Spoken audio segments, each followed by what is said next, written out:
శ్రీకాంత్ గారు, ఇంకో విషయం నేను చెప్పాల్సింది ఏంటంటే, మనము ఒకవైపు ఏఐ టెక్నాలజీతో ముందుకెళ్తున్నాం. మొత్తం ప్రపంచంలో ఏఐ టెక్నాలజీ ముందుకెళ్తుంటే, అంటే గుడి దగ్గరికి వెళ్ళిన వాళ్ళకు క్షుద్ర పూజలు చేసిండ్రని చెప్పేసి బట్టగాల్చి మీదేయడము, అంటే కాంగ్రెస్ పార్టీకి చేతగాక, చేవలేక, పరిపాలన మీద అవగాహన లేక, అదే విధంగా ఉన్న డిపార్ట్మెంట్స్ అన్నింటినీ గాలి వదిలేసి ఈ రోజు తెలంగాణ రాష్ట్రంలో జరుగుతున్న పరిపాలన ఏంటా అని చెప్పేసి ప్రజలంతా క్వశ్చన్ చేసుకుంటున్న సందర్భంలో మళ్ళీ కొత్త విషయాన్ని తీసుకొచ్చి పక్కకు జరిగే విధంగా వ్యవహరిస్తా ఉంది. కాబట్టి దీన్ని అయితే నేను ఎక్కువ మాట్లాడను, ఎందుకంటే ఎవరైతే మాట్లాడతారో ఒక్క నిమిషం గౌతమ్ గారు 1 సెకండ్ ఒకసారి కార్తిక్ గారు వర్షన్ కూడా తీసుకుంటా. కార్తిక్ గారు నమస్తే, good afternoon. Good afternoon sir. సరే, దేవస్థానాలకు పోయినంత మాత్రాన క్షుద్ర పూజలే చేస్తారా? సో దేవుడిని మొక్కడం ఎవరైనా అది వాళ్ళు ఇష్టంగా మాట్లాడుతూ ఉంటారు. సో కరువు రావాలని, వర్షాలు పడద్దని, సో రాష్ట్రం ఆగం కావాలని, ప్రభుత్వం మీద బురద జల్లడానికి వాళ్ళకు అంటే రాజకీయంగా ఎదుర్కోలేక ఈరోజు క్షుద్ర పూజల అస్త్రాన్ని ఎత్తుకుంటున్నారా? మీరు ఆ మంత్రం పాటిస్తున్నారా? సో ఎట్లా చూస్తున్నారు దీన్ని? ఇప్పటికీ వాళ్ళు లీగల్ నోటీసులు ఇస్తే దానికి కూడా మళ్ళీ క్షుద్ర పూజలు ఎందుకు వేయించినావు చెప్పు అని చెప్పేసి మాట్లాడుతున్నారు. సార్ అయితే గుడ్ ఆఫ్టర్నూన్ సార్. ముందుగా అయితే ఎవరు కుట్రలు ఎవరు బాగుండొద్దని ఎవరు కోరుకుంటారంటే, సాక్షాత్తు పెద్దలు కల్వకుంట్ల చంద్రశేఖరరావు గారి ప్రియమిత్రుడైనటువంటి వి ప్రకాష్ గారు ఒక ప్రధానమైనటువంటి మీడియా ఛానల్ తో మాట్లాడుకుంటే ఏమన్నాడు, ఈ ఏడాది వర్షాలు పడొద్దని బరాబర్ మొక్కుతున్నా ఈ వర్షాలు పడొద్దు అని మొక్కుతున్నా అని చెప్పిన మాట వాస్తవం కదా? దానికి హరీష్ రావుకు లింక్ ఏముంది? బీఆర్ఎస్ పార్టీ నాయకుడు కూడా, నేను ఓన్లీ కాంటెస్ట్ చెప్తున్నా సార్. నేను హరీష్ రావు గారి దగ్గరికి ఇంకా రాలేదు, లెట్ మీ కంప్లీట్. అయితే వారు ఆ రోజు నేను మొక్కుతున్నా వర్షాలు పడొద్దని మొక్కుకుంటున్నా అన్నప్పుడు ఏ బీఆర్ఎస్ పార్టీ నాయకుడు కానీ, ఏ కల్వకుంట్ల చంద్రశేఖరరావు గారి కార్యవర్గం కానీ ఇట్లాంటి వ్యాఖ్యలు కరెక్ట్ కాదు, ఇక రాష్ట్రంలో వర్షాలు పడొద్దని మొక్కడం ఇది, అది తప్పని వారు ఖండించలేదు.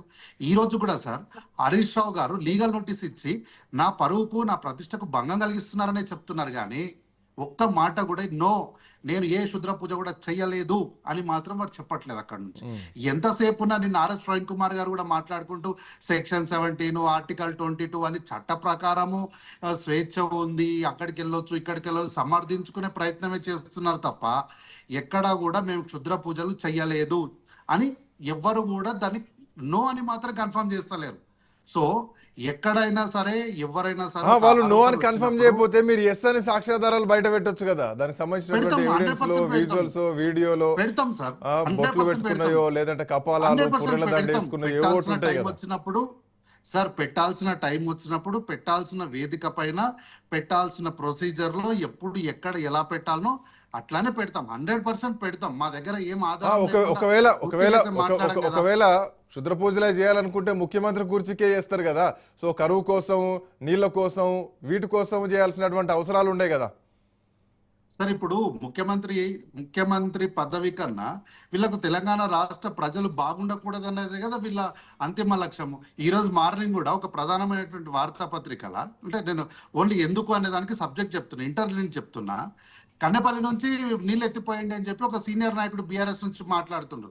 దాని కిందనే రాష్ట్రానికి ఎల్లో అలర్ట్ ఉంది, వర్షాలు విపరీతంగా పడతాయి అని చెప్పి వాడుతుంది, దాని కిందన గోదావరి ఉధృతంగా ప్రవహించడానికి అవకాశం ఉంది అంటే ఇంకా నీళ్ళు ఎత్తిపోయాలని చెప్పేసి ఈరోజు వాళ్ళు మాట్లాడుతున్నా. అంటే నేను ఎందుకు ఇంటర్లింక్ చెప్తున్నా అంటే, వీళ్లకు ముఖ్యమంత్రి పదవి, రాజకీయాలు వీటన్నిటికన్నా ముందు తెలంగాణ రాష్ట్ర ప్రజలు సంతోషంగా సుఖశాంతులతో ఉండకూడదు, కంటి నిండా పడుకోవద్దు, కడుపు నిండా తినొద్దు, వీళ్ళకి అదే వీళ్ళకి కావాల్సింది. సో ఈ యొక్క అనిశ్చితి ఏర్పడినప్పుడు ఇక ఆటోమేటిక్ ఇదంతా ఎక్కడ ఎఫెక్ట్ చూపిస్తుంది, ముఖ్యమంత్రి గారి పైన చూపిస్తుంది. సో వీళ్ళకి ఏంది అంటే మోర్ ఆర్ లెస్ రాజకీయాల్లో ఎక్కడో చోట అనిశ్చితి, అంటే తెలంగాణ ప్రజలు సంతోషంగా ఉండకూడదు, ఏదో ఒక కష్టంతో, ఏదో ఒక భావోద్వేగంతో, ఎక్కడో దాంతో ఎంగేజ్ అయి ఉండేలాగా చేయడమే వీళ్ళ యొక్క అంతిమ లక్ష్యం. కాబట్టి ఈ రోజు ఎక్కడ కూడా మీరు చేయలేదు కదా, మీరు ఏం చేయలేదు కదా, చేయలేనప్పుడు నేరుగా చెప్పండి, లేదు నేను ఎక్కడ చేయలేదు చెప్పండి. ఒకటి కార్తిక్ గారు మీరు ఏం సందేశం ఇస్తున్నారు?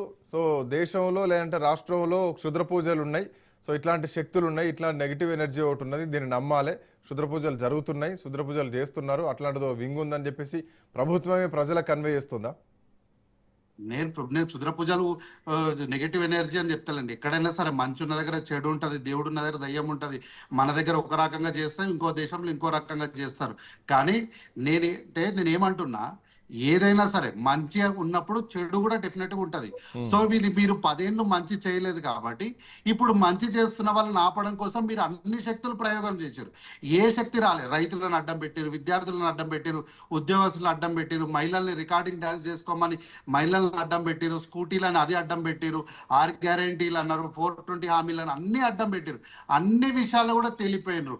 రైతులకు రుణమాఫీ జరగలేదన్నారు, రైతు భరోసా అన్నారు. అన్నిట్లో తేలిపోయిన తర్వాత మీ ఉద్దేశం ప్రకారం అన్ని సజావుగా ఉన్నాయి, 6 గ్యారెంటీలు విజయవంతంగా నడుస్తున్నాయి, మహిళలకు పెన్షన్లు ఇస్తున్నాం, వాళ్ళకు ఒప్పుకున్నటువంటి నెల నెల పెన్షన్లు ఇస్తున్నాం, వాళ్ళకి ఇచ్చేటువంటి తులం బంగారం ఇస్తున్నాం, వాళ్ళకి ఇచ్చేటువంటి స్కూటీలు ఇస్తున్నాం, సో వాళ్ళకి ఇచ్చేటువంటి జాబ్ క్యాలెండర్లు ఇస్తున్నాం, వాళ్ళకి ఇచ్చేటువంటి నిరుద్యోగ భృతులు ఇస్తున్నాం, సో అవన్నీ ఇస్తున్నాం. కానీ ప్రతిపక్షం మా మీద బురద జల్లుతోంది అంటున్నారా? నేను 100% స్కేల్ పెట్టి గీత గీసి స్ట్రైట్ గా ఉన్నామని చెప్పి క్లెయిమ్ చేస్తలేను. బట్ ఉన్న కాడ ప్రజల దగ్గర వ్యతిరేకత లేదు, ప్రజలు కూడా సార్ ఒక్క నిమిషం, ప్రజలు కూడా యాక్సెప్ట్ చేస్తున్నారు. ఏంటి సరే, చేసే పరిపాలనలో might not be 100% correct, but they are okay for 70 to 75% చేస్తున్నారు, పని చేస్తున్నారు, చేయడానికి ప్రయత్నం చేస్తున్నారు. ఈ రాష్ట్రాన్ని గాడిలో పెట్టడానికి ఒక ప్రయత్నం జరుగుతున్నారు, ప్రజలు నమ్మిండ్రు. కాబట్టి వీటన్నిటి విషయాల్లో తేలిపోయినటువంటి బీఆర్ఎస్ పార్టీ లాస్ట్ కి ఏం చేయాలో తెలియక పురాతనాల్లో ఉన్నటువంటి ఒక అంశాన్ని పట్టుకొచ్చి ఈ రోజు రాష్ట్ర ప్రజలకు మాకేం కాదు, ఒక్క నిమిషం సార్, రాజకీయాల్లో రాజ్యము కుర్చీలు తర్వాత విషయం, కానీ ప్రజలకు చేటు చేయాలన్నటువంటి ఒక ఈ సంకల్పంతో, ఈ చెడు ఆలోచనలతోని మేమేం బ్యాడ్ అయితలేము, ఇది ఈ చర్చ ప్రజల్లోకి వెళ్తే ప్రజలు పెద్ద దీన్ని సీరియస్ తీసుకొని ఏదో పెద్ద హైరాణ పడి గాబరా పడేటువంటి విషయం కూడా ఏం కాదు. సో నవ్వి కొట్టిపడేస్తారు జనరల్గా అయితే, ఏదో చేతబడులు చేస్తున్నారంట, క్షుద్ర పూజలు చేస్తున్నారంట అని చెప్తే.